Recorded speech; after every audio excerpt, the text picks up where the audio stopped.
In this module we explore the way that we can get the Bourne shell to actually do numerical calculations, or in other words, arithmetic.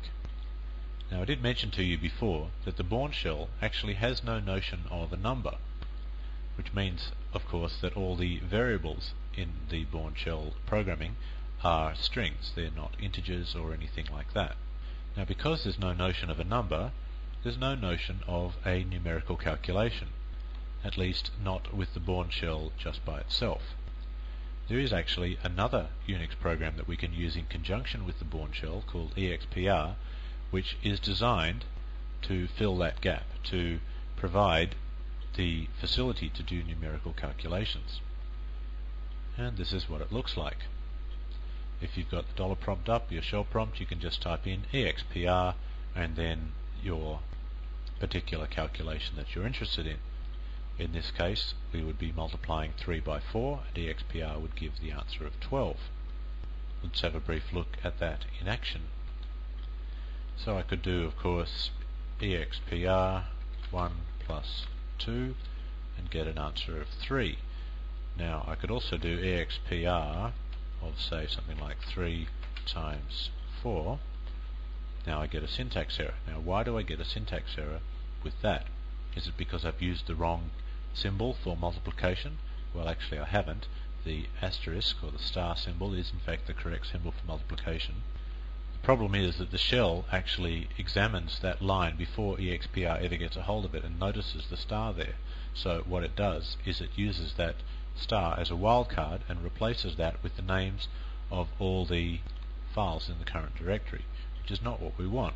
So in order to prevent it doing that, we can either put a backslash before it, or we can put single quotes around it. I'll just put a backslash before it because it's simpler. expr 3 times 4, and that gives us 12. Asterisk is actually the only one that we need to worry about. The minus sign and the plus and the divide by are all perfectly okay. And it's very important that you remember that you must have spaces around all of the arguments to expr. You cannot do this, expr 1 times 2, like that. You'll just get 1 times 2, which is not really what you want. And your arithmetic expressions can actually be quite complex, can be involved.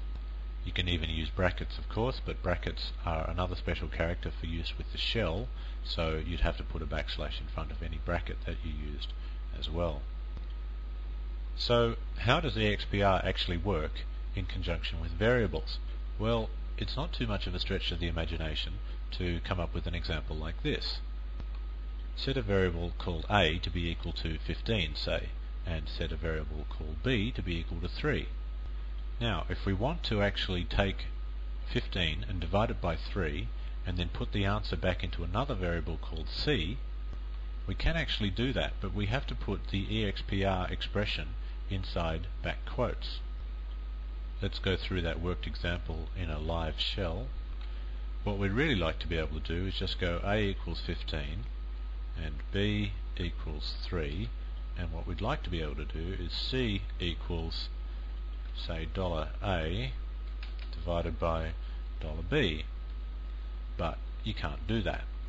We have to use expr in there as well, so we could say expr $a divided by $b, and that works fine, but that does not assign the value to the variable called c. It simply prints it on the screen. So if we want to assign it to the value of c, then we have to do it like this, put it inside back quotes, expr $a divided by $b, and this time we don't get any output at all, but it's fairly safe to assume that the variable called c has been assigned that value. Let's find out whether it has. Echo $c, and it is equal to 5, which is correct.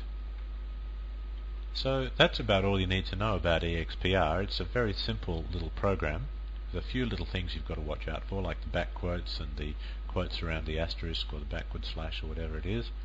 It does take a little bit of getting used to, especially if you're used to using another programming language that supports numerical calculations natively, but we don't have that luxury.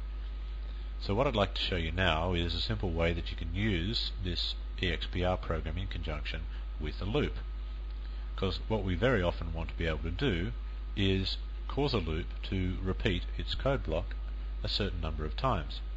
Like we might simply want to count up from 1 to 100 or something similar. And this is how you do that in the shell. Let's say we read in from the keyboard the maximum number of times we'd like to go around the loop, and so the user maybe enters 45. Then we set our loop counter to be equal to 1. And I've made a little mistake there on the screen. There's not supposed to be any spaces around that equal sign, but let's assume that I equals 1 there. And we now use the numerical facility built into the test program. Test is quite capable of comparing two numbers to see if one is greater than or equal to or less than the other one. So what we're essentially saying is here, while I is less than or equal to count, that's the minus LE is less than or equal to, then we can, I don't know, print out a message or anything like that. This is loop number I of count, so that might actually print out this is loop 1 of 45, this is loop 2 of 45, and so on.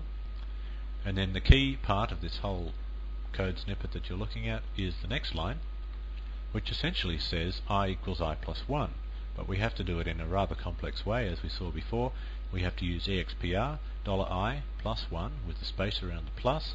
We have to enclose the lot around inside back quotes, and then we assign that using no spaces around the equal sign to the value I. That might look like a complex way of doing a very simple thing, but that's exactly what we have to do in the shell if we want to loop a certain number of times. For those experienced programmers amongst you, you'd be probably used to using a for loop to achieve this effect, but in the shell the for loop is actually used for a completely different purpose, which we'll see next.